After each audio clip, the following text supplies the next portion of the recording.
consequences for us. We couldn't get up on the forecheck and hit anybody. We couldn't. Give them a call at 315-424-1500. Penalty coming up against Cornell as it is tipped and controlled by the Tigers. Bring it over the line, Berger. And Mike Devin steps in to touch it and draw the whistle.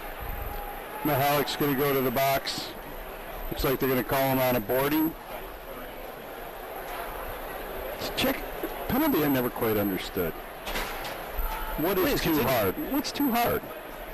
I mean, what is a boarding penalty? You've done your job so well, you've done it too hard, therefore you get 2 minutes penalty? Well, I don't know. You know, these are questions beyond my expertise. That's why we have you. There's Princeton on the power play. Sdao scores. His shot goes in. May have been deflected in front. If it was deflected, Berger got the piece, but just 3 seconds into the Princeton power play, the Tigers go on top. It is 1-0. Princeton won the draw there, got it back to the D, and it was deflected in front. Puck changed direction on Andy Iles. He was coming out, and it went high right over his blocker. We'll wait for the official scoring. The new rule. You're talking about 40 seconds left, 30 seconds left in a game. 1 goal game, and to take away an opportunity like that is unacceptable.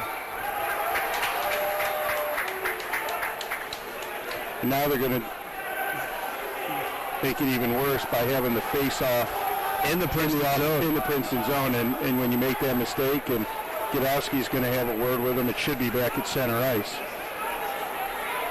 You can't make up the rules as you go along. That's exactly what Guy Gadowski said.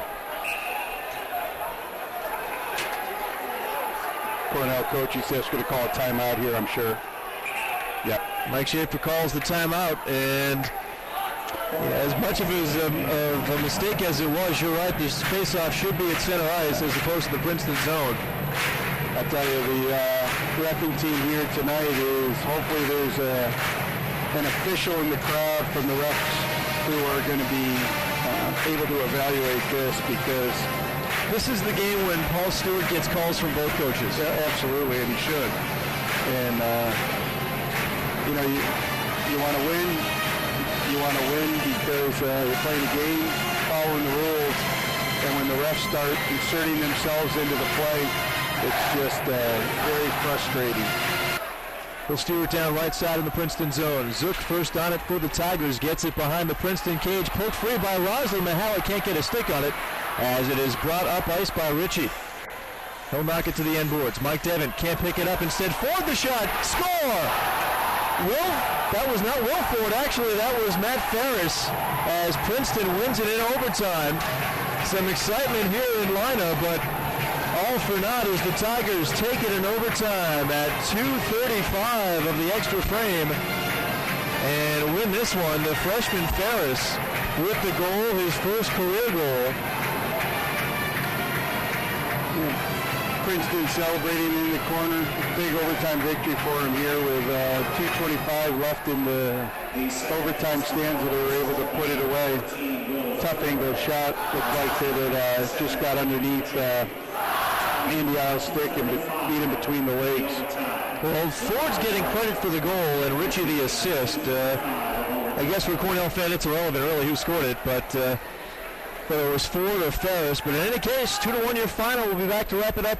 Didn't see much scoring, but what it did began in the first on the power play. 3 seconds into Princeton's second power play chance of the night.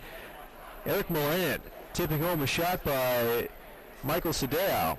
And that put Princeton on top 1-0 at 17:50 of the first period, and that's the way the score would remain until there were 8.2 seconds left in regulation when Mike Devin, with the Cornell goaltender Andy Iles, pulled.